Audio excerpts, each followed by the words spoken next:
feito. Eu tenho certeza que muitas vidas, Senhor, serão alcançadas, ó Pai querido, por esse estudo. Meu Deus, que as nossas vidas, elas continuem, Senhor, sendo abençoadas. A minha vida, a vida de cada um dos teus servos, abençoados pela tua palavra. E que nós possamos a cada dia, Senhor, crescer no conhecimento da tua palavra. E Deus, e que nós possamos, meu Senhor, colocar em prática, para assim, Senhor, te servir melhor. Pai, assim nós te pedimos em nome de Jesus. Amém. Cumprimento os irmãos com a paz do Senhor. Amém. Graças a Deus por essa chuva maravilhosa que Deus mandou. Quem está glorificando a Deus aí pela chuva? Amém. Graças a Deus, né? Que vem da parte de Deus, é bênção para a nossa vida. Então, veio aí para trazer um refrigério, né? Veja, nós, dando continuidade aqui ao nosso projeto de estudo da Palavra de Deus, havíamos abordado na terça-feira passada o Antigo Testamento, falamos acerca da imagem de Deus, ok? Então vimos aí como os atributos comunicáveis de Deus, eles nos fazem, de fato, sermos restituídos, sermos restaurados à imagem que Deus criou, que somos nós. Então, quando nós estamos andando em espírito, como Paulo nos aconselha, andeis em espírito e não cumprireis a vontade da carne. Então, quando estamos andando em espírito, nós estamos refletindo novamente a imagem de Deus em nós, por meio da santificação, por meio da consagração e da glorificação do nome de Cristo, através da nossa vida santificada, entregue no altar. E agora voltamos ao Novo Testamento, estamos abordando aqui acerca do livro de Mateus. Já falamos acerca da genealogia, falamos acerca de José e Maria, que foram chamados para essa grande missão. E vamos falar agora para fechar o capítulo 1 de Mateus, e como já havia falado no começo do nosso projeto, eu não tenho pressa, porque nós temos que ter a palavra de Deus, não somente para nós fazermos uma leitura rasa, mas para nós examinarmos. E é isso que nós estamos fazendo aqui, nós estamos examinando as Escrituras, para que o Espírito Santo de Deus ele possa comunicar à sua vida este maravilhoso tesouro, né, este maravilhoso poder, essa estruturação que vem a partir do conhecimento da palavra de Deus. Então nós estamos aqui cavando na rocha, tá ok? Então quem cava na rocha não pode ter pressa. Se você cava na areia, rapidinho você faz, né? Você afasta a areia um pouquinho ali, joga a estrutura em cima da areia mesmo e rapidinho você termina. Só que quando vem a tempestade você não aguenta. Então quando você cava na rocha tem suor, tem sofrimento, demora, mas quando fica pronta a estrutura está firme na rocha, aguenta a tempestade, aguenta a chuva, aguenta vendaval, aguenta diversos tipos de tribulações e permanece no mesmo lugar, porque cavou, colocou a sua estrutura na rocha. É isso que nós estamos fazendo aqui. Veja, o capítulo de referência que nós estamos estudando nessa noite é o capítulo 1 de Mateus, o versículo 25. Nós vamos falar acerca do santo nome do Senhor Jesus Cristo, porque o Senhor Jesus Cristo, quando veio à terra, quando ele veio até nós, ele encarnou, o seu corpo foi obra de Deus. A concepção de Maria foi por obra do Espírito Santo de Deus. Foi o Espírito Santo de Deus quem gerou o corpo de Jesus no ventre de Maria, ok? E aí o Jesus, o Logos divino pré-encarnado, aquele que é eterno, aquele que sempre existiu, aquele que criou todas as coisas e sem ele nada que foi feito se fez, foi ele que entrando nesse corpo, aquilo que a gente explicou também nas aulas passadas, aquilo que em teologia é chamado de união hipostática, 100% Deus e 100% homem, ou seja, plenamente Deus na verdade, que é um termo melhor, plenamente Deus e plenamente homem unidos numa só pessoa, constituindo um ser. Jesus Cristo não é bipolar, ele é um ser apenas, só que um ser plenamente Deus e plenamente homem, inexplicável. Só Jesus tem essa natureza. Jesus é chamado unigênito de Deus, aquele que é o único desta natureza, desta geração. Tanto é que ele tem o poder, por ser Deus, de perdoar pecados. Tanto é que ele tem o poder, por ser Deus, de entregar a sua própria vida e tomá-la de volta. Mas também como homem, ele pode servir a Deus e ser fiel e caminhar pelos mesmos caminhos que a gente traçou, com todas as dificuldades, com todas as tentações, mas não cedendo a nenhuma, porque ele é santo. e ele não foi atingido pelo pecado. Então nós vimos todas essas características, e não seria diferente em relação ao santo nome de Jesus Cristo. Porque da mesma maneira como o Espírito Santo de Deus, ao longo de toda a escritura do Antigo Testamento, ele inspirou os profetas para anunciar que viria aquele que pisaria na cabeça da serpente, como é dito lá em Gênesis, da boca do próprio Deus Pai, dialogando ali com Adão e Eva, logo após a queda, que da semente da mulher nasceria um que esmagaria a cabeça. Então nós temos aí Deus com a promessa que está encabeçando todo o texto da Escritura, que dá início, que abre toda a Escritura, a promessa da vinda do Messias. E nós temos ao longo da Escritura diversas promessas que apontam sempre para a vinda do Senhor Jesus Cristo. Então, quando chegamos no Novo Testamento, nós temos o cumprimento das promessas. Então foi prometida a sua vinda. O seu corpo foi gerado pelo Espírito Santo no ventre de Maria. Maria concebeu por obra e graça do Espírito Santo de Deus.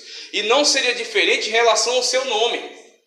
O nome do Senhor Jesus foi uma revelação da parte de Deus e não poderia ter sido dado outro nome, porque foi o próprio Deus quem impulsionou Maria, quem orientou, quem ordenou a Maria que deste este nome a ele.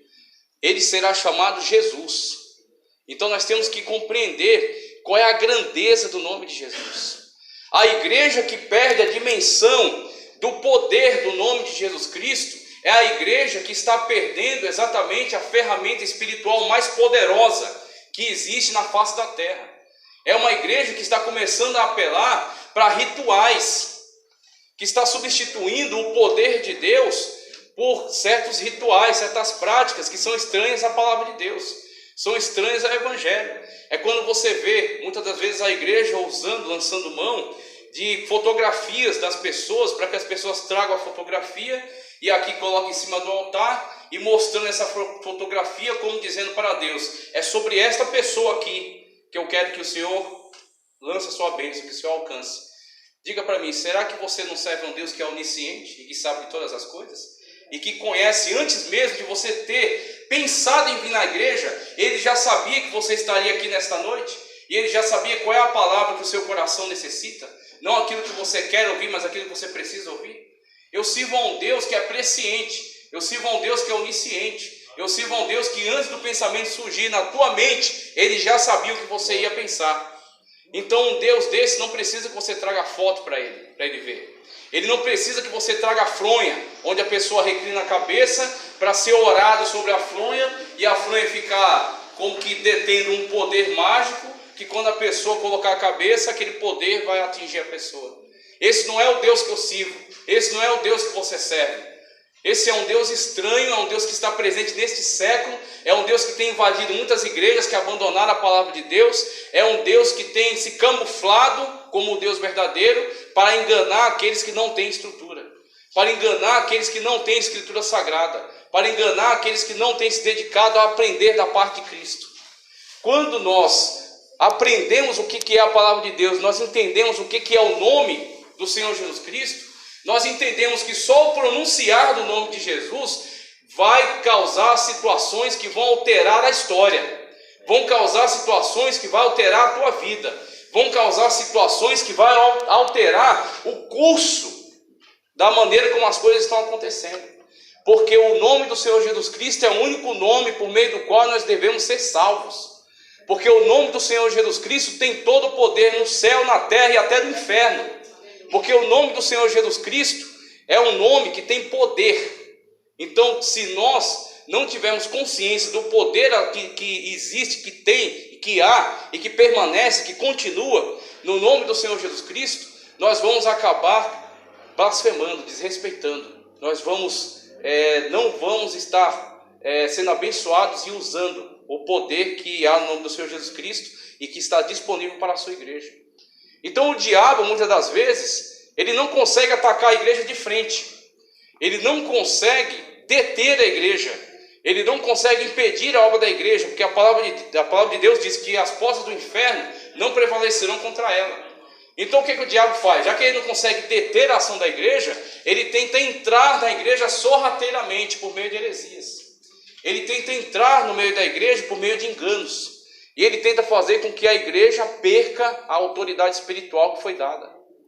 nós temos que restaurar a autoridade espiritual do nome do Senhor Jesus Cristo, para que quando você, consciente do poder que há no nome de Jesus, quando você fizer uma oração e fechar a sua oração dizendo, em nome do Senhor Jesus, você tenha toda a fé de que aquela oração passou o teto, passou o céu, passou o espaço sideral, chegou diante do trono de Deus, e Deus vai atender conforme a sua vontade, conforme o seu tempo, conforme a sua soberania. Mas isso é quando você tem a fé sobrenatural e crê no poder do nome do Senhor Jesus Cristo. A igreja tem que acreditar, a igreja tem que crer, e a igreja tem que usar de uma forma que Deus venha a ser glorificado, utilizar o poder que há no nome de Jesus. E é isso que nós estamos objetivando aqui nesta noite. Mas antes de falarmos acerca da revelação do nome do Senhor Jesus no Novo Testamento, eu quero voltar com você um pouquinho só no Antigo Testamento, para que a gente dê só uma olhada breve, que a gente vai estudar isso aqui especificamente depois, mas eu quero só dar uma olhada breve sobre como Jesus Cristo foi chamado antes da sua encarnação. Quando Jesus Cristo, que ele está presente desde a eternidade, ele nunca esteve ausente, ele sempre esteve presente, só que ele ainda não havia encarnado. Então ele manifestava-se em algo que a teologia chama de teofania. O que é teofania? Teo é Deus. Esse fania no final é manifestação. Então, manifestação de Deus. Jesus Cristo se manifestava, agora de formas diferenciadas. Ele se manifestava principalmente na figura do anjo do Senhor. E é interessante que o anjo do Senhor, que se manifesta desde Gênesis, e que se manifestou em alguns pontos do Antigo Testamento, no Novo Testamento o anjo do Senhor não se manifesta mais. Porque agora nós temos uma figura muito maior, uma figura muito mais presente, uma figura muito mais importante do que a figura do anjo do Senhor. Nós temos a figura do Jesus de Nazaré. O anjo do Senhor do Antigo Testamento, que era o Jesus pré-encarnado, que se manifestava, que estava presente, que estava conduzindo a história, que estava intervindo nos momentos mais importantes e que estava mostrando seu poder e sua autoridade, ele agora veio até nós, ele encarnou, como foi explicado já aqui, já dei uma aula, já falei sobre a kenosis, sobre o esvaziamento da glória e não da deidade. Quando Jesus tira o seu manto régio, ele pega o seu cetro, coloca lá, tira a sua coroa e ele desce até nós. Ele se humilha, porque descer da sua glória, da glória inacessível, como Tiago diz, que Deus habita na luz inacessível. Nós não podemos nem olhar para a luz na qual Jesus Cristo habita, na qual ele estava e na qual ele está na atualidade. Nós não podemos nem olhar para esta glória, porque até um resquício de pecado que está na nossa vida poderia fazer com que nós fôssemos consumidos diante desta glória. Esta é a glória na qual Jesus está. Esta é a glória na qual Deus está. Essa é a glória que Deus dá a você, um milésimo, um fragmento dela, quando você está em sintonia espiritual com o trono da graça. Você está em plena sintonia com Deus. Quando você vem para a igreja, não para assistir culto, você vem para a igreja para entregar um sacrifício de louvor. Quando você vem para a igreja para entregar um sacrifício espiritual. Quando você vem para a igreja para entregar um culto racional, um culto integral, você se derrama na presença de Deus. E você confessa seus pecados na presença de Deus. E você clama pela misericórdia de Deus. E você clama pela presença maravilhosa de Deus, como Moisés viu na sarça ardente. Quando Deus se manifestou, era uma teofania também de Deus. E Moisés vendo aquela sarça que ardia, mas não se consumia. Assim é o fogo que vem da parte de Deus, ele arde. Sem te consumir, você não será destruído pelo fogo de Deus, mas ele vai consumir, ele vai eliminar todo o pecado, e ele vai fazer com que você sinta a presença maravilhosa do noivo amado. Você sinta a presença maravilhosa de Deus, você seja renovado pela presença poderosa de Deus na tua vida. Aí vale a pena você ter, mesmo com essa chuva, enfrentado o trânsito, enfrentado chuva, enfrentado a dificuldade, mesmo cansado, mesmo fadigado, mas você dizer, eu vou porque eu quero sentir a presença maravilhosa de Deus. Eu quero tocar na orla do manto de Jesus e sentir a sua presença maravilhosa, e sentir a virtude, como Jesus diz, de mim saiu virtude, e atingindo aquela mulher leprosa, tornou ela purificada. E atingindo a tua vida, Ele transforma a tua vida, Ele muda a tua vida, Ele renova as tuas forças, Ele renova a tua alegria, Ele renova você na caminhada espiritual, e você tem força para continuar andando na presença de Deus, mesmo nesse mundo de tanta tribulação. Então é esta glória na qual Jesus está, na glória inacessível. Ele desce dessa glória inacessível, Ele entra num corpo humano, que mesmo que era santo, era um corpo sem pecado, era o segundo Adão, era na mesma forma como que Adão foi criado lá no Éden. Foi o corpo que foi gerado no ventre de Maria para que Jesus habitasse nele, um corpo totalmente sem pecado. Jesus, ele não era alérgico ao pecado, como nós infelizmente já nascemos alérgicos ao pecado, já nascemos pecaminosos. O pecado já nos atinge, como Davi mesmo declarou: em pecado me gerou minha mãe. Então desde o ventre você já está atingido pelo pecado. Você durante o tempo não tem consciência dele, mas você já é um pecador. Então você é alérgico ao pecado. Se você tocar, se você provar, se você estiver exposto a ele, por isso que a Bíblia diz, veja, a Bíblia não diz para você enfrentar o pecado. A Bíblia diz para você resistir ao mal. E a Bíblia diz para você fugir da aparência do mal.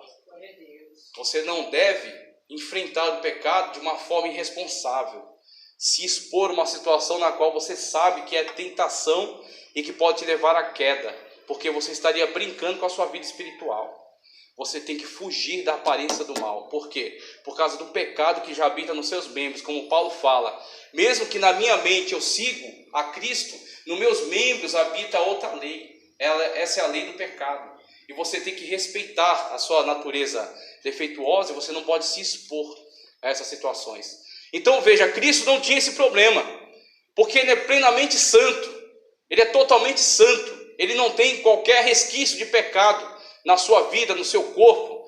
Tanto é que Cristo podia tocar em leprosos e não ficar leproso. Tanto é que Cristo podia tocar em qualquer tipo de enfermo.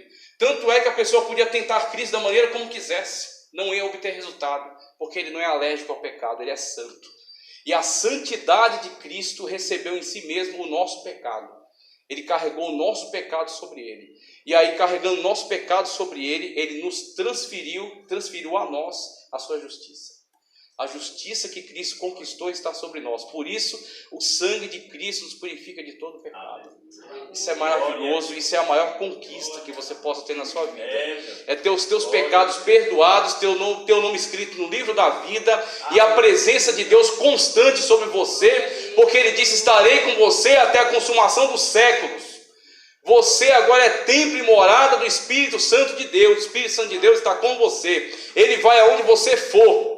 Ele vê todas as suas situações, Ele atende às suas necessidades, Ele alegra você, Ele renova você, Ele fortalece você. E Ele guia você, porque a lei do Espírito é aquela que nos previne contra o pecado. Andeis conforme o Espírito e não cumprireis a vontade da carne, como já falei aqui. Mas veja, esse mesmo Cristo que habitava na luz inacessível e desceu até nós, antes de encarnar, Ele foi chamado por alguns outros nomes, que eram já nomes extraordinários, mas que não se compara ao nome que lhe foi dado por revelação, que lhe foi dado por ordem de Deus, e que nós estaremos analisando aqui no Novo Testamento. Volta comigo um pouquinho lá em Isaías, capítulo 9. Lá em Isaías, capítulo 9,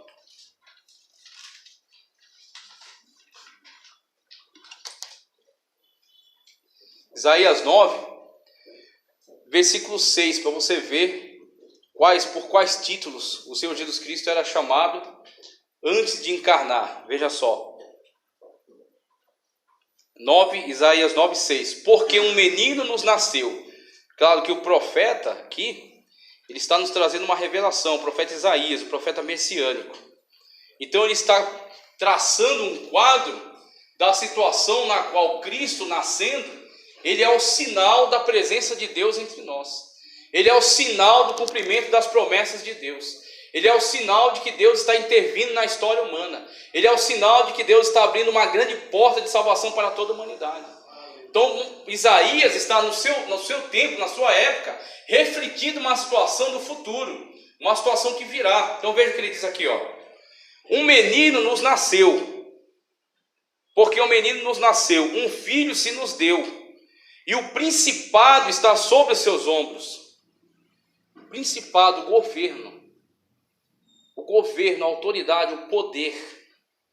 Você entendeu que o Senhor Jesus, Ele tem todo o poder nos céus e na terra, como Ele mesmo declarou, todo o poder foi me dado nos céus e na terra. Você tem que descansar no Senhor Jesus, como Pedro diz, lançando sobre Ele todas as vossas aflições, porque Ele tem cuidado de vós. Se Jesus permitir que eu alcance a vitória, alcance a cura sobre uma enfermidade, alcance a solução de um problema pela qual estou clamando, que seja para a glória de Deus. Mas se Jesus não permitir, se Jesus permitir que eu venha a perecer, que seja para a glória de Deus. Que se Jesus permitir que amanhã minha vida seja tomada e eu parta para a glória, que seja tudo para a glória de Deus. Como Paulo diz, para mim o viver é Cristo e o morrer é ganho. Porque o que importa a ele é estar diante da presença de Cristo Jesus e ter o seu nome escrito no livro da vida e ter acesso às mansões celestiais pelo sacrifício, pelo vivo e novo caminho que é Cristo, como ele diz. Então ele tem o governo, ele tem a autoridade, ele tem o principado. É ele que governa, é ele que manda. Tudo tem que acontecer debaixo da autorização dele. O Senhor Jesus Cristo tem sobre os seus ombros o governo, o principado, a autoridade. Ok? É esse o Jesus que você serve. É diferente daquele Jesus que o pessoal carrega numa corrente e que está crucificado. É diferente daquele Jesus que o pessoal canta no Natal, tadinho do menino Jesus. É diferente daquele Jesus que você vê por aí, que simplesmente é uma frase no Facebook. Que Jesus é um cara legal, Jesus é meu amigo, Jesus me entende, alguma coisa assim. Jesus Cristo tem todo o poder. Jesus Cristo é o Senhor. Jesus Cristo é o Rei dos Reis e o Senhor dos Senhores. Jesus Cristo é aquele que governa todas as coisas. E tudo que existe, todo joelho se dobrará. Nós temos dobrado nosso joelho voluntariamente hoje e engrandecido o nome do Senhor. Mas vai chegar um dia que até aqueles joelhos que não se dobram na atualidade, vai chegar até um dia que aqueles que têm blasfemado, vai chegar um dia que aqueles que têm se levantado contra, vai chegar um dia que aqueles que têm tentado humilhar, que aqueles que têm tentado manchar o nome do Senhor Jesus, vai chegar um dia que eles vão ver agora não Jesus da cruz, agora não Jesus misericordioso, agora não Jesus que vem para salvar através da graça, do favor não merecido. Eles verão Jesus com um cetro de ferro. Eles verão Jesus com uma coroa na cabeça. Eles verão Jesus com um manto régio. Eles verão Jesus sentado num trono branco. E ele vai mandar abrir os livros. O livro das obras. O livro da vida. E ele vai julgar, porque ele tem todo o poder. Ele tomou das mãos do Todo-Poderoso o livro selado com 7 selos, que está escrito por dentro e por fora. E só ele pode, só ele tem o poder, só ele tem a autoridade de julgar. Porque ele com a sua própria vida desceu até nós e entregou a sua vida na cruz do Calvário. Ele passou por todas as nossas aflições, ele passou por todas as nossas necessidades. E ele sabe, ele tem o poder de julgar, porque ele abriu o caminho da salvação através do seu próprio sacrifício. Então é ele que pode julgar. Todo aquele que tentar se levantar para dizer alguma coisa, ele vai dizer, não, eu ofereci a oportunidade. Você teve a oportunidade de salvação. A salvação era pela graça, você não tinha que pagar nada. Você tinha apenas que confessar o meu nome, porque a Bíblia diz, todo aquele que confessar o nome do Senhor Jesus Cristo será salvo. Aquele que confessar o Senhor Jesus Cristo como Deus. Aquele que confessar o Senhor Jesus Cristo como Senhor da sua vida, como seu único e suficiente Salvador. Não precisa de dar dinheiro, não precisa de sacrifícios humanos, não precisa se autoflagelar, não precisa pegar uma cruz e sair andando aí pela Marginal, nem pela Regis, e ir até um santuário. Não precisa subir uma escada, não precisa de nada disso. Precisa aceitar a Jesus como o único e suficiente Salvador. Sendo assim, esse mesmo Jesus que está para salvar, um dia ele vai vir para julgar. E aí no dia que ele vir para julgar, todo joelho se dobrará diante do Senhor Jesus. Sabe por quê? Porque ele tem o principado. Porque ele tem o governo. Muitas pessoas hoje pensam que não. Como Pilatos, quando Jesus estava diante dele, passou uma madrugada inteira sendo surrado. Passou uma madrugada inteira sendo esbofeteado. Passou a madrugada inteira sendo insultado. não dormiu, não permitindo que ele dormisse. E ele foi arrastado no primeiro horário do dia e colocado diante do governador da Judéia, Pôncio Pilatos, representante do governo romano no local. Colocado diante de Pilatos. E quando Pilatos olha aquela cena, e olha aquele homem, e olha aquele estado no qual ele estava, Pilatos diz: como que ele pode ser rei? Como que ele pode ser rei? Rei dos judeus? Como assim? Como que ele pode dizer que é rei de algum reino nesse estado? E aí Pilatos pergunta para ele, né? Você é chamado rei dos judeus? E aí Cristo esclarece Pilatos acerca de algumas coisas. Ele diz: o meu reino não é deste mundo. Se o meu reino fosse deste mundo, os meus servos já teriam vindo aqui para me resgatar. Mas o meu reino não é desse mundo. O meu reino é espiritual. E aí quando Pilatos diz a Cristo: tu sabes que tem o poder para te libertar ou para te condenar? Aí Cristo atualiza Pilatos, coloca ele diante da situação real, diante da realidade que ele não sabia. Cristo diz: nenhum poder teria sobre mim se do céu não fosse te dado.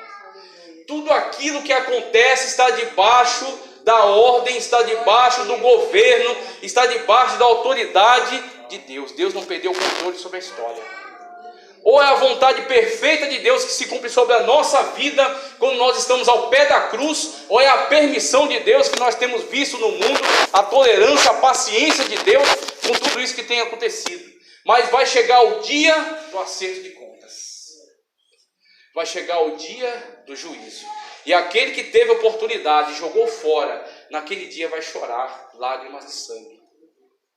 E vai ter que dobrar os seus joelhos, porque ele tem todo o poder, porque sobre ele está o principado, porque sobre ele está o governo.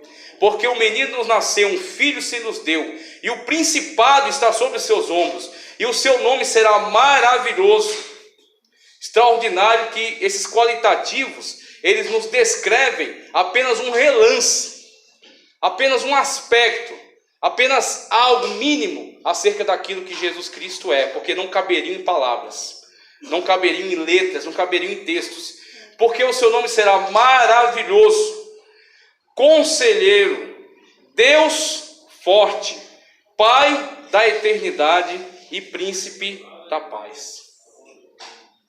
Príncipe da paz.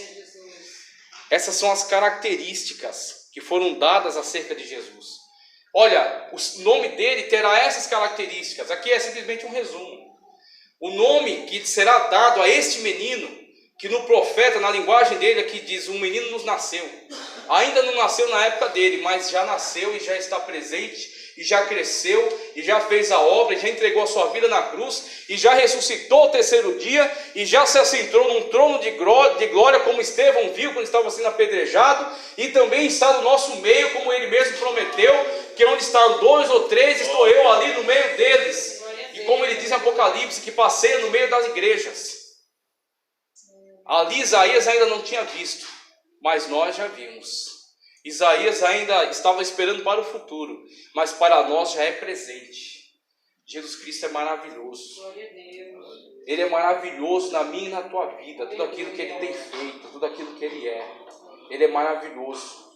Jesus Cristo é conselheiro, porque se você der ouvidos à palavra dele, você vai com certeza poder andar conforme a vontade de Deus, e você vai com certeza sentir a presença de Deus, e você vai com certeza se alegrar na presença de Deus, se você der ouvidos aos conselhos dele. E se você quiser saber, se você quiser ser amigo dele, ele disse: vós sereis meus amigos quando fizerem o que eu vos mando, porque ele é conselheiro. Porque o conselho dele é para a nossa vida. Porque o conselho dele é para a nossa transformação espiritual. Porque o conselho dele é para a nossa edificação espiritual. Como ele disse: bem-aventurado vós quando injuriarem, perseguirem e mentindo, disserem todo mal contra vós. Este é um conselho da parte de Cristo para nós. Como ele disse também: buscai primeiro o reino de Deus e a sua justiça, e estas coisas vos serão acrescentadas. Este é um conselho da parte dele para a tua vida, porque ele será chamado conselheiro. Ele é maravilhoso por tudo aquilo que ele fez. Ele é conselheiro, ele é Deus forte, porque ele está presente na nossa vida. É ele que nos salva, é ele que nos cura, é ele que nos restaura, é ele que nos ajuda na caminhada do dia a dia. É Ele que está presente 24 horas conosco, como Ele mesmo diz, que está presente até a consumação dos séculos, porque Ele é Deus forte, Pai da eternidade, Príncipe da paz. Que paz é essa que você tem que o mundo não pode entender? A minha paz vos deixo, a minha paz vos não vou lá dou, como o mundo a dá. Que paz é essa que você tinha no mundo? Só quando teus amigos te convidavam para um churrasco. Só quando tuas amigas te convidavam para o shopping. Só quando você tinha dinheiro na carteira ou na conta, cartão de crédito. Ou quando você tinha uma roupa boa, quando você conseguia comprar um carro. Ou quando você conseguia comprar sua casa ou fazer uma viagem. A paz do mundo precisa de algo. A paz do mundo está atrelada a alguma coisa. A paz do mundo está atrelada a uma reciprocidade. Quando você elogia alguém, já esperando receber o elogio de volta. E aí você tem aquela paz momentânea. Mas que paz é essa que quando as coisas acabam, a paz vai embora? Que paz é essa que quando faltam as coisas, a paz não está mais presente ali? Que paz é essa que a pessoa chega até um desespero de tirar a sua própria vida? O mundo não tem paz, meu querido. O mundo não tem paz. O mundo não tem alegria na alma. O mundo não tem esperança. O mundo não tem perspectiva de eternidade. O mundo não tem perspectiva de ressurreição. O mundo não tem perspectiva de céu, de glória, de presença de Deus. A paz do mundo está vinculada a uma droga às vezes. A paz do mundo está vinculada a uma bebida alcoólica. A paz do mundo está vinculada a um vício, num cigarro, numa pornografia ou numa prostituição. A paz do mundo está vinculada a estas coisas. Cristo disse, isso não serve para você. Esse tipo de paz não é para a tua vida. Esse tipo de paz não é o que eu quero sobre a sua vida. A paz que eu dou não tem nada a ver com a paz do mundo. A paz que eu dou não tem nada a ver com as coisas. Não tem nada a ver com os objetos. Não tem nada a ver com as pessoas. Eu vos dou uma paz que excede todo entendimento. Eu vos dou uma paz que quando o amigo te despreza, mesmo assim, você pode sentir a minha presença, eu sou o teu amigo. A minha paz supera. A paz que eu dou, mesmo que você esteja enfermo, eu estou com você. Nem que eu permita que você morra, você vai para o céu de glória, porque a minha paz está com você até no vale. A minha paz está com você até quando você é desprezado pelos outros. A minha paz é com você até quando as coisas não estão dando certo. É muito fácil ter paz quando tudo dá certo, mas eu quero ver você ter paz quando tudo dá errado. Glória a Deus, aleluia. Eu quero ver você ter paz, você ter tranquilidade quando tudo dá errado. E mesmo você sendo inocente, as coisas não dão certo para você. Aí a paz do mundo vai embora. Aí a paz dos amigos vai embora. Aí a paz da carne material desaparece. Mas quando a paz material desaparece, a paz de Cristo é que vai surgir. Quando Cristo faz com que você se alegre na presença dele, mesmo na situação mais difícil da tua vida, mesmo no momento mais escuro da tua história, mesmo no vale mais sombrio, como Davi pôde dizer nos Salmos, que ele faz ele descansar em pastos verdejantes, e ele caminha com ele até no vale da sombra da morte. O teu Deus não é Deus na tua vida somente no pasto verdejante. O teu Deus não é Deus na tua vida somente nos altos montes. O teu Deus não é Deus na tua vida somente quando tudo está dando certo. Ele é Deus forte na tua vida mesmo quando está dando tudo errado e você está passando por vale. E você está passando no vale da sombra da morte. Ali neste vale, nessa situação, quando ninguém está entendendo o teu momento, você pode clamar. Você pode clamar. Você pode invocar o nome do Senhor Jesus no vale. Você pode invocar o nome do Senhor Jesus quando você estiver oprimido de todos os lados. E esta é a sensação do salmista. De onde me virá o socorro? Ele olha para os montes e ele só vê opressão. E ele só vê tribulação.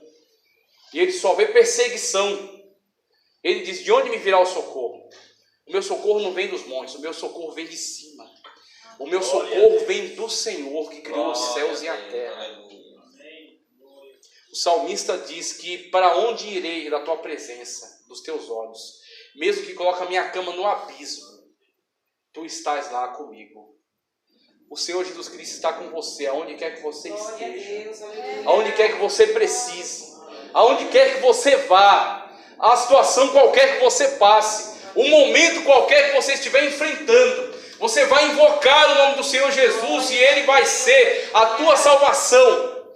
Você vai invocar o nome do Senhor Jesus e Ele vai ser a solução do seu problema. Você vai invocar o nome do Senhor Jesus e Ele vai mudar o quadro da situação. Agora você precisa crer no nome do Senhor Jesus Cristo. Veja só, é isso que nós estamos desenvolvendo aqui. Agora vamos lá para Mateus.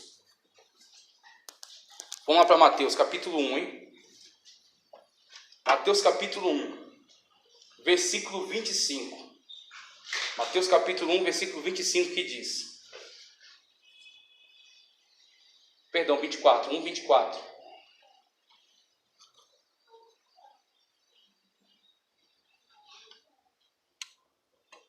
Não, é 25 mesmo, porque eu estava conseguindo ver aqui.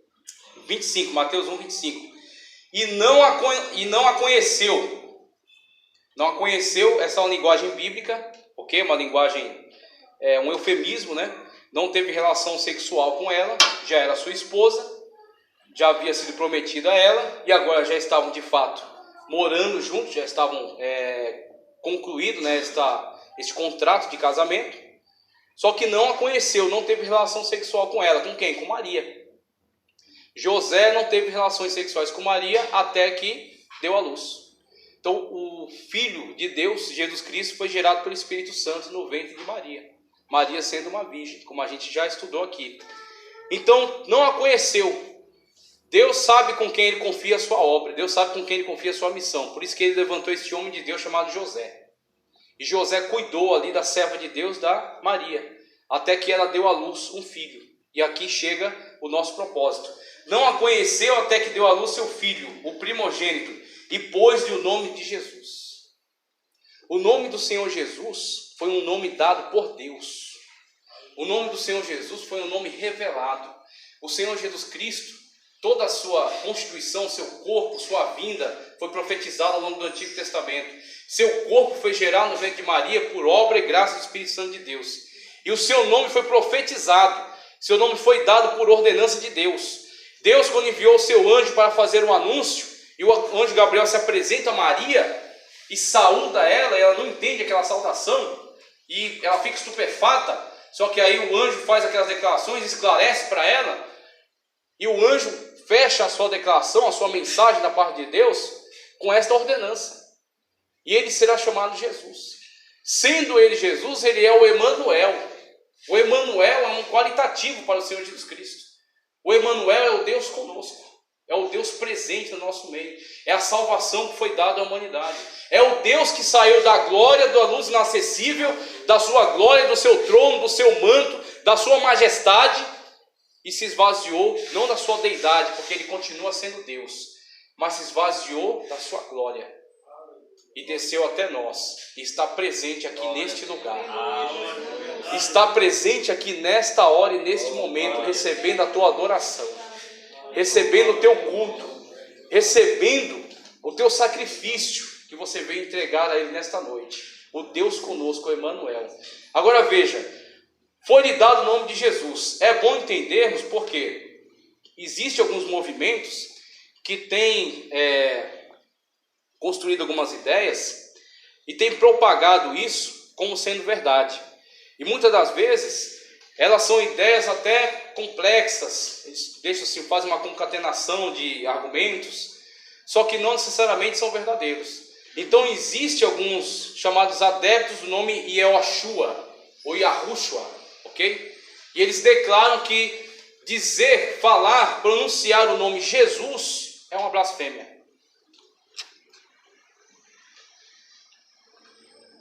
Que o nome não é Jesus, o nome é Yehoshua. Adeptos, nome Yehoshua. Agora veja, as pessoas que estão apegadas a esse tipo de detalhe, as pessoas que estão apegadas a esse tipo de argumentações, muitas das vezes, elas não vêm trazer edificação. Elas não vêm trazer solidificação para a sua fé. Elas vêm simplesmente trazer tumulto, trazer confusão. E mesmo que eles tragam muitas argumentações, muitas dessas argumentações estão viciadas, manipuladas, elas não trazem consolo à nossa alma, nem trazem fortalecimento espiritual, mas simplesmente trazem divisão na igreja. E muitas das vezes, igrejas se racham por causa desse tipo de discussão tola. Como Paulo fala, como fala em Provérbios, que as más conversações, aliás, Paulo mesmo fala, as más conversações, elas corrompem os bons costumes. As más conversações corrompem os bons costumes. Então, aquilo que não seja com objetivo espiritual, aquilo que não seja com objetivo edificante, aquilo que não seja para glorificar o nome de Deus, não tem que ser nem pronunciado no nosso meio. Nós temos que ter cuidado para falar das coisas de Deus.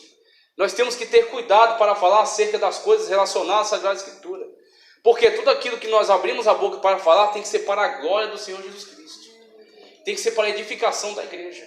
Assim é que muitos desses, argumentando desta forma, acabam trazendo confusão, acabam trazendo divisão. E o que acontece? É por isso que a gente está trazendo aqui esse estudo, com esse esclarecimento. Quando nós vemos aqui na Sagrada Escritura, vemos a revelação do nome Jesus. Só que o nome Jesus, que aliás não era um nome exclusivo do Senhor Jesus Cristo, nessa situação, havia algumas pessoas chamadas Jesus. Tá certo? Havia algumas pessoas também com esse nome. E foi-lhe dado, com o passar do tempo, a gente vai caminhar no Evangelho, vai ver isso, foi-lhe dado um qualitativo. Jesus, que Jesus? Jesus ou Cristo. Jesus ou Cristo. Esse Jesus ou Cristo vai se fundir em Jesus Cristo. Jesus Cristo passa a ser o nome, passa a ser um nome singular, passa a ser um nome que caracteriza esse personagem, caracteriza esta pessoa singular em todo o universo, o Senhor Jesus Cristo. Agora veja, a construção do nome Jesus Cristo, um nome revelado por Deus, Jesus, e Cristo, um título, tá certo? Que é o que você tem no estudo aí, ó, Jesus Cristo, a questão do nome e do título de Jesus, Jesus Cristo. Esse Cristo, que é o que eu estou explicando primeiro aqui, ele é um título. É como João Batista. O nome de João Batista não é João Batista.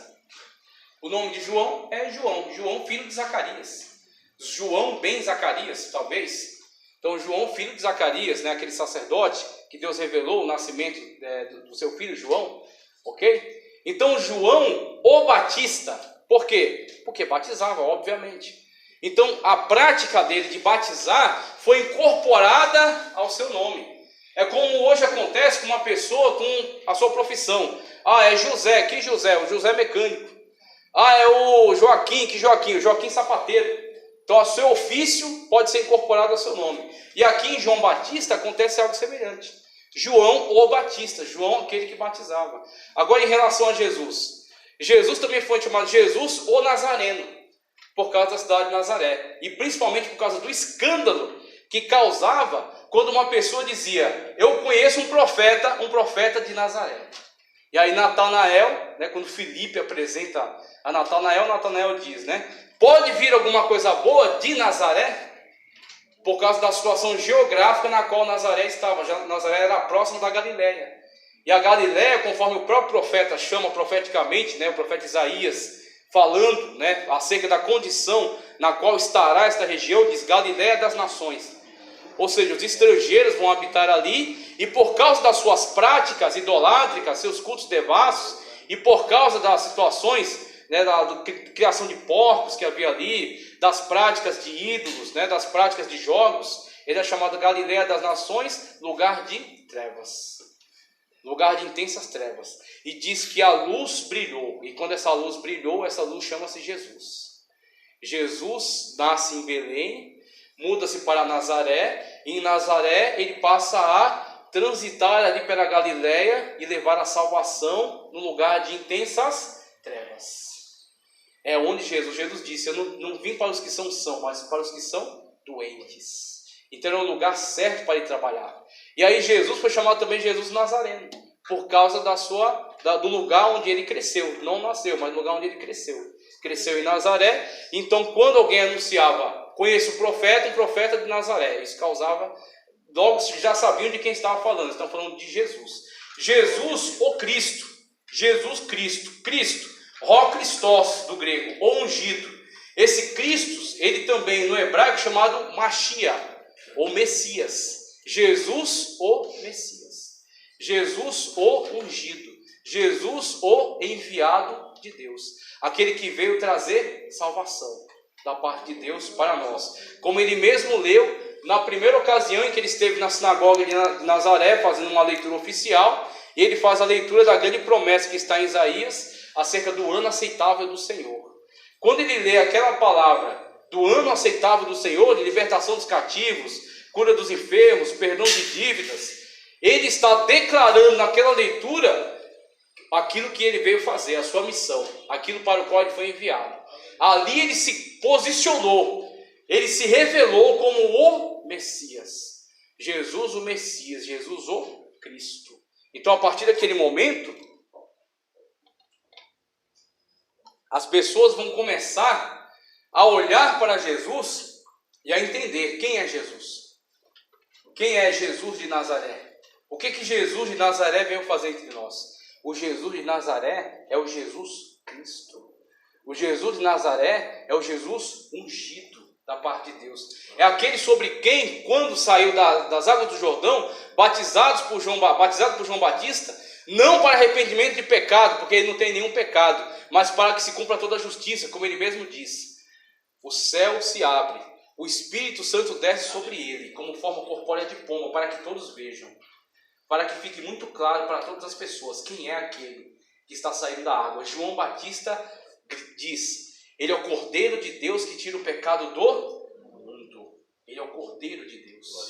Ele não é qualquer Jesus. Ele não é um Jesus qualquer desse que tem surgido por aí. Ele é o Cordeiro de Deus que tira o pecado do mundo. Ele é Jesus o Messias. Ele é Jesus o Cristo. E aí nós vemos que essa palavra Cristo, que no hebraico é Messias, e que no latim é César, ou Kaisar, tá certo? E que no germânico é Kaiser, e que no russo é Czar, e que no persa é Shah, conforme está no estudo aí para vocês. Essa palavra foi usada em todas essas línguas. Só que o que acontece? Mesmo que tenham surgido muitos que carregaram o título, que atribuíram a si mesmo o título de Cristo, ou de Kaisar, ou de Czar, ou de Shah, ou de Kaiser, só existe um que salva. Nem o Czar da Rússia, nem o Shah da Pérsia, nem o Kaiser germânico, em nenhum deles há salvação. Porque todos eles, mesmo que tenham sido grandes imperadores, mesmo que tenham conquistado muitas batalhas, mesmo que tenham conquistado muita riqueza, mesmo que tenham feito propagar o seu nome, mas todos eles morreram e estão enterrados. Mas somente um morreu, foi colocado numa gruta.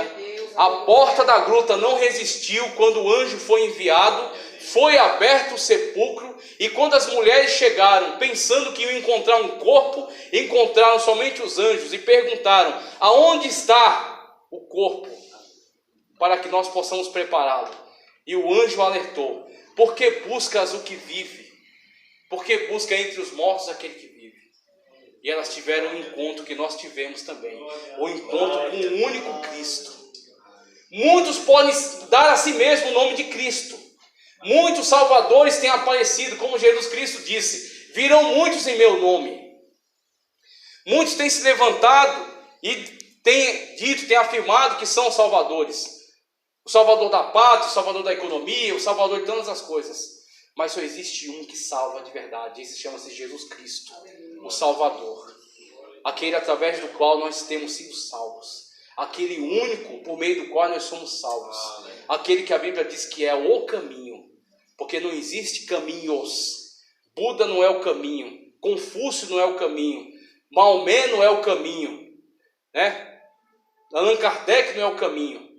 Mas somente Jesus. Eu sou o caminho. Ninguém vem ao Pai. Você quer ter um encontro com Deus? Você quer chegar até Deus? Você quer ter comunhão com Deus? O caminho passa por Jesus Cristo.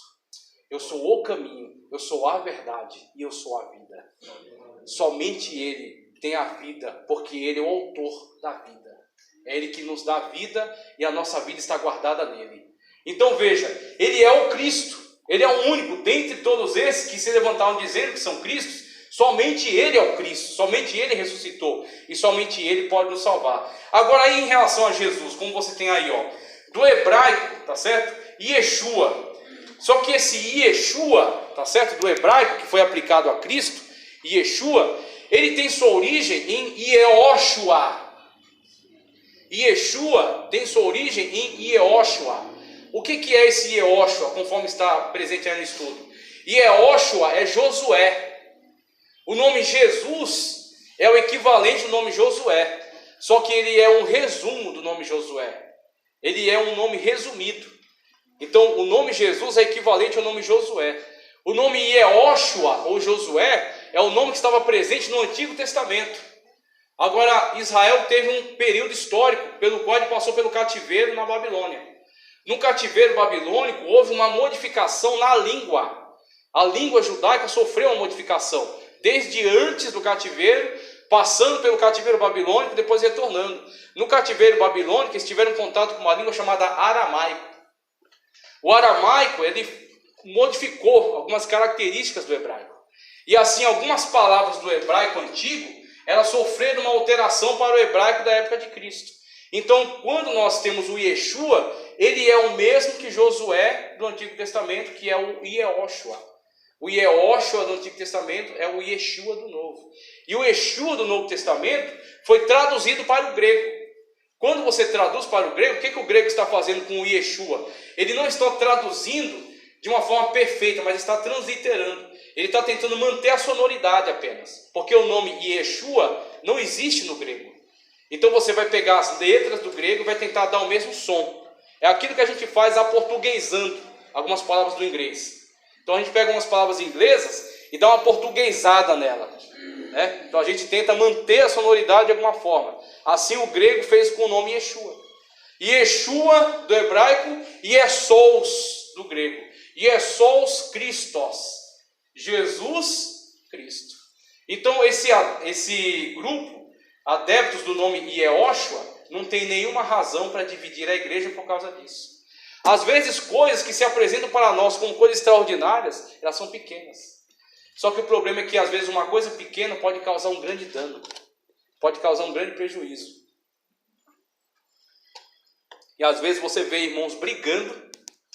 Você vê irmãos saindo quase no tapa por causa de problemas teológicos.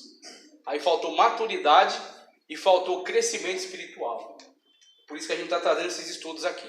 Para você não ser pego nessas coisas. Agora, o que é mais importante do nome Jesus? O que é mais importante para sabermos acerca do Yeshua ou do Yehoshua do Antigo Testamento? É que o nome do Senhor Jesus Cristo tem todo o poder. É isso que é importante para a igreja na atualidade. Passa para a parte de trás do estudo aí que eu quero comunicar com vocês acerca dessa característica do nome do Senhor Jesus Cristo. O poder do santo nome de Jesus. Veja, para confessar o santo nome de Jesus, pagamos um alto preço. Por quê? Porque o nome de Jesus não é qualquer nome. Você não paga preço pelo nome de Joaquim, nem pelo nome de José, nem pelo nome de Alessandro, nem pelo nome, de Josias. Porque esses nomes não salvam. Porque esses nomes não transformam a vida de ninguém. Porque esses nomes não causam mudança social, não causam combate contra as trevas. Agora, quando você pronuncia um nome que está acima de todo nome, quando você confessa um nome que é único em todo o universo, e você confessa o nome de Jesus, sabe que quando você confessa o nome de Jesus com a tua vida, com o teu testemunho e com a tua boca, o inferno estremece. Quando você confessa o nome de Jesus, e essa confissão do nome de Jesus, ela é acompanhada de um testemunho acerca do poder desse nome, aquilo que esse nome fez na tua vida, Jesus Cristo confessa o teu nome no céu, na glória. Ele fala, tá vendo aquela irmã ali, ó? Às vezes ninguém nem conhece, não sabe nem o nome, não sabe nem a data do aniversário. Tá vendo aquela irmãzinha ali, ó? Porque Jesus conhece teu nome está escrito na palma da mão dele. E ele não esquece de você em momento nenhum. Ele sabe qual é a tua necessidade. Ele sabe qual é a tua aflição. Ele sabe aquilo que você está esperando da parte dele. Ele sabe aquilo que você precisa. E ele sabe a hora certa de dar aquilo que você precisa. O Senhor Jesus Cristo, no seu trono, ele diz, aquela irmã está me confessando, pois eu confesso ela agora, ela é a minha serva. Eu confesso Ele agora, Ele é o meu servo, Ele é o meu amado, Ele é aquele em quem tenho prazer. Por Ele valeu a pena toda a obra, por Ele valeu a pena todo o sacrifício. Quando você confessa o nome de Jesus, coisas acontecem. Veja só, para confessar o santo nome de Jesus, pagamos um alto preço. Olha o texto, Atos dos Apóstolos, capítulo 4, versículos 16 ao 20. Perguntando, que faremos com esses homens? Todos os que moram em Jerusalém sabem que eles realizaram um milagre notório, que não podemos negar. Todavia, para impedir que isso se espalhe ainda mais entre o povo, precisamos adverti-los de que não falem mais com ninguém sobre este nome. Então, chamando-os novamente, ordenaram-lhes que não falassem nem ensinassem em nome de Jesus. Mas Pedro e João responderam, julguem os senhores mesmos se é justo aos olhos de Deus obedecer aos senhores, aos homens e não a Deus. Pois não podemos deixar de falar do que vimos e ouvimos. Você está disposto a pagar preço pelo nome do Senhor Jesus Cristo? Os apóstolos foram chamados por Deus para fazer a diferença. Os apóstolos foram chamados por Deus para proclamar o Evangelho. Os apóstolos foram chamados por Deus e foram capacitados pelo Espírito Santo para realizar milagres. E quando realizaram um milagre, este milagre que foi realizado em nome do Senhor Jesus, ele automaticamente, imediatamente denunciou a mentira que estavam propagando acerca de Jesus.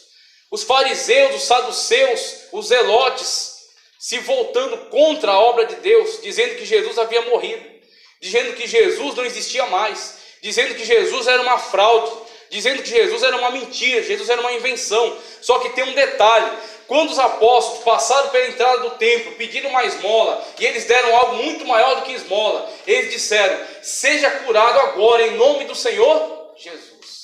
E quando aquela pessoa foi curada, aquele foi um testemunho de que Jesus está vivo.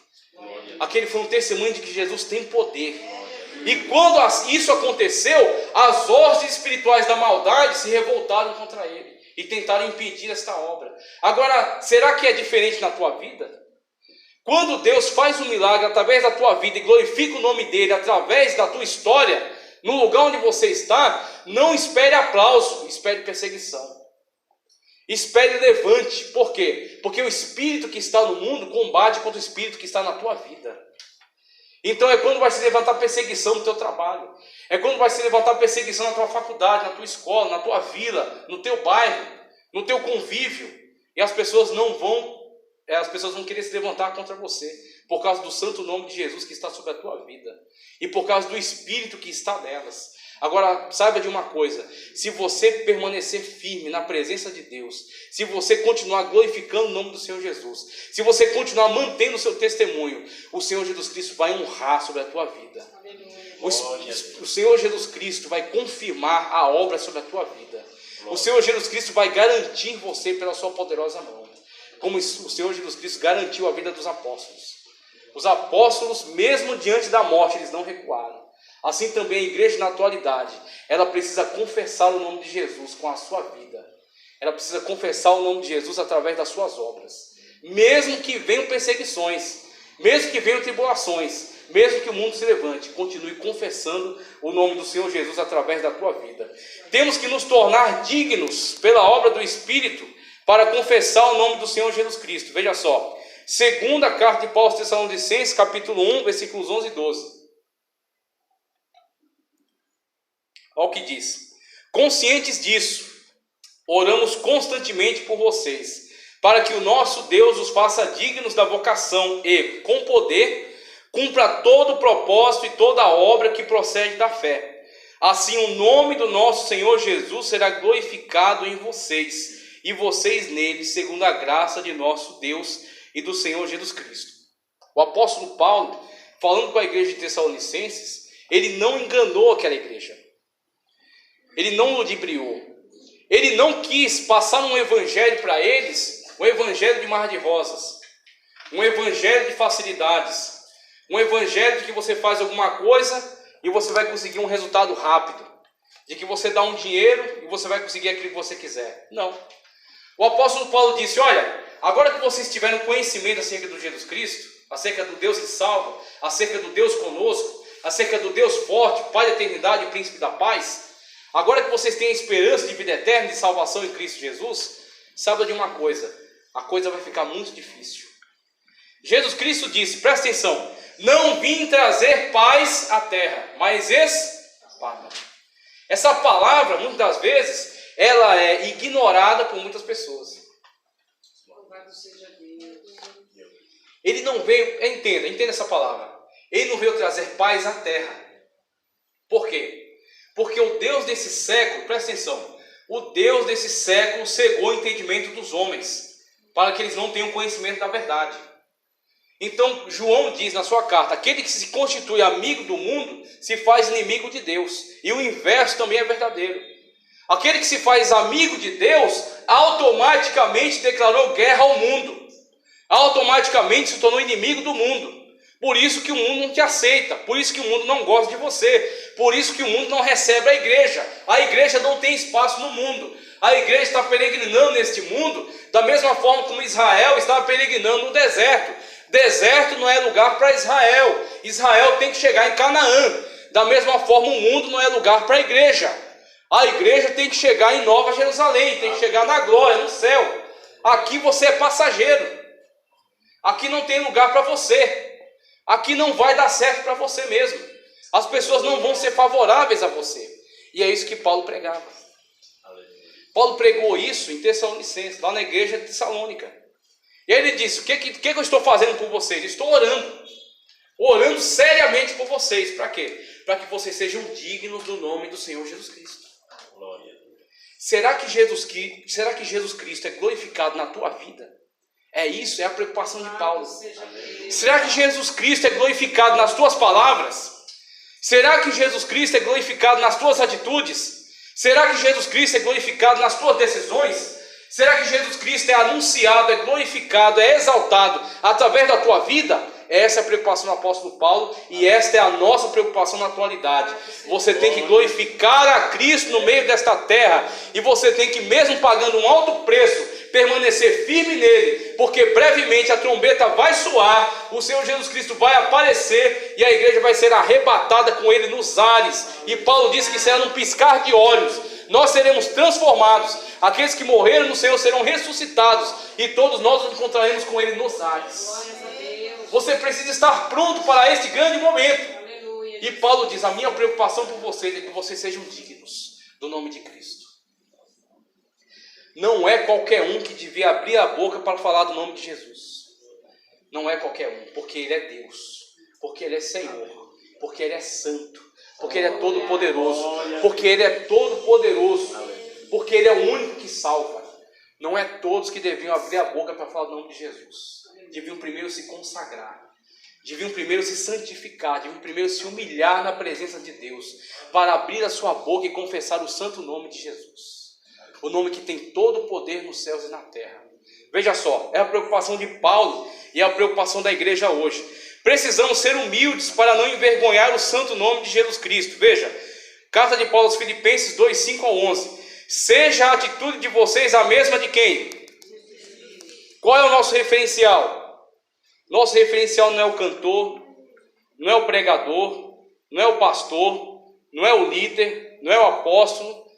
Nosso referencial é Jesus Cristo.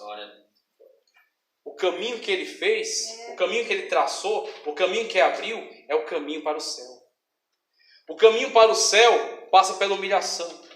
O caminho para o céu passa pelo perdão. O caminho para o céu passa pela humildade. O caminho pelo céu passa para a cruz. Passa pela cruz. Se você não crucificar o seu velho homem, a sua velha mulher, a sua velha natureza na cruz, como Cristo foi crucificado por nós, você não vai conseguir chegar. Então Paulo diz, o teu exemplo é Cristo, é Jesus. Seja a atitude de vocês semelhante à mesma de Cristo Jesus, que embora sendo Deus e não deixando de ser, continuando sendo Deus, não considerou que o ser igual a Deus era algo a que devia se apegar, mas esvaziou-se a si mesmo, vindo a ser servo e tornando-se semelhante aos homens, e sendo encontrado na forma humana, ainda não foi pouco. Ele já desceu da glória, da luz inacessível à forma humana. Agora, estando na forma humana, humilhou-se a si mesmo, e foi obediente até a morte, e morte de cruz. Humilhou-se a si mesmo. E qual foi o prêmio dele? Ele desceu do céu até nós, já foi uma humilhação. Saiu da luz inacessível e veio para a forma humana. Estando na forma humana, ele ainda se humilhou ainda mais. Por quê? Andar com pecadores é se humilhar. E Jesus andou com pecadores, porque ele amava esses pecadores. Andar comigo e com você antes de sermos salvos também foi humilhação. Mas ele se humilhou por mim e por você, por causa do amor que ele tem por nós. E ele se humilhou. Ser esbofeteado, ser cuspido, ser humilhado, ser insultado, ser blasfemado, e ainda tomar uma bacia, um pano e lavar os pés dos pecadores. Ele se humilhou. Ele descendo até nós, ainda não foi suficiente, ele se humilhou ainda mais. E qual foi a sua recompensa? Qual foi o seu prêmio? E ainda humilhando-se a si mesmo, foi obediente até a morte. E não foi uma morte tranquila, como um funeral com honras militares. Uma morte de cruz. E no alto da cruz, crucificado entre dois ladrões, um ladrão ainda encontrava a ousadia, mesmo estando crucificado, de dizer: se você é filho de Deus, desça da cruz. Só que nós não podemos olhar para este, mas sim para o outro, que disse: amigo, nós estamos aqui porque merecemos. Ele todavia nenhum mal fez. Jesus, lembra-te de mim. Senhor, lembra-te de mim quando entrares no teu reino. No último momento, ele tomou a decisão certa de reconhecer que Cristo é Senhor, de reconhecer que ele pertence ao reino e de reconhecer que ele é o único que pode salvar. Assim nós também, no último momento, na última hora, nós também reconhecemos que Jesus Cristo é Senhor e nós estamos salvos na pessoa bendita do Senhor Jesus Cristo. E Paulo diz: o exemplo é Jesus. Continua fazendo aquilo que você está fazendo, não esperando do homem. Continua louvando a Deus, não esperando elogio. Continua servindo a Deus, não esperando afago, não esperando tapinha no ombro. Continua servindo e trabalhando para Jesus, não esperando reconhecimento humano. Mas como Jesus humilhou-se a si mesmo, você esteja disposto a ser humilde e traçar por este caminho que Jesus abriu para você. Glória a Deus. Você está servindo não é a pastores, nem a igrejas, nem obreiros, nem líderes, nem homens, nem mulheres, nem seres humanos. Você está servindo ao Senhor Jesus Cristo. Glória a Deus. A tua coroa vai vir da parte de Jesus. Quando você chegar naquele dia e você dizer: Jesus, mesmo com todas as dificuldades, está aqui, Senhor, as obras que eu realizei no teu nome, pelo Senhor, para o Senhor, por causa do Senhor, pelo Espírito do Senhor.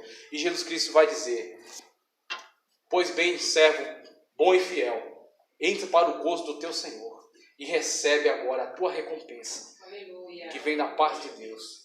A tua coroa está guardada nas mãos do Senhor Jesus Cristo. Glória. É Ele que vai recompensar o teu trabalho. Glória. Tudo aquilo que poderíamos fazer por você é pouco diante daquilo que Jesus vai te entregar, diante daquilo que Jesus tem reservado para você. Ajunteis tesouros no céu, onde o ladrão não rouba, onde a ferrugem não destrói. Então, os teus tesouros não estão acumulados em cofres humanos. Os teus tesouros estão acumulados nas mansões celestiais. Você não pode recuar, você tem que chegar até o fim. Como o Senhor disse para Daniel: e tu vai até o fim. A bênção não está nem no meio, nem no finalzinho. A bênção está no fim. Você tem que ir até o fim. Para encerrar nosso estudo de hoje, veja só. No nome de Jesus Cristo temos poder que vem de Deus. Vendo Pedro e João, vendo que Pedro e João iam entrar no pátio do templo, pediu-lhes esmola. Pedro e João olharam bem para ele, e então Pedro disse: olha para nós. E o homem olhou para eles com atenção, esperando receber deles alguma coisa. Disse Pedro: não tenho prata e nem ouro, mas o que eu tenho, isso lhe dou, em nome de Jesus. O único nome que pode curar. Em nome de... o único nome que pode salvar. Em nome de... o único nome que pode trazer solução para dentro das famílias. Em nome de... o único nome que pode trazer a resposta que você procura. Em nome de... O único nome que pode transformar a tua história nesta noite. Você tem que buscar da parte de Deus. Não é nem ouro, não é prata, não é coisa dessa terra. Porque Paulo disse: alguns buscam em Cristo somente para esta vida, e os tais são os mais miseráveis dos homens. Jesus Cristo, Ele é dono do ouro e da prata. Ele vai te abençoar, Ele vai te prosperar, Ele vai te dar tudo aquilo que você precisa, no tempo dEle, no momento dEle, para a glória dEle. Agora você tem que buscar da parte dEle o poder que tem no nome dEle. Glória a Deus. Você tem que crer que o nome de Jesus tem todo o poder. E quando você abrir a boca com a autoridade do céu e proclamar o nome de Jesus, em nome de Jesus, tudo aquilo que é para a glória de Deus vai acontecer. Glória a Deus. Nós temos que buscar este poder, estar no centro da vontade de Deus e poder viver o poder que há no nome de Jesus. Então é isso que nós temos aprendido nesta noite, acerca do poder que há no nome do Senhor Jesus Cristo, e tomar que o Espírito Santo de Deus continue falando mais profundamente ainda nesta palavra no teu coração, em nome de Jesus. Glória a Deus. Graças a Glória a Deus, Deus. Jesus é bom. Glória a Deus, né? Palavra maravilhosa. Irmão, segundo a orientação do nosso pastor, vamos estar louvando a Deus com o hino da harpa 154. E enquanto a gente vai estar louvando, os irmãos diáconos recolhem os livros e as ofertas para a manutenção da obra do Senhor. Amém? Vamos cantar com alegria. Ó doce nome de Jesus.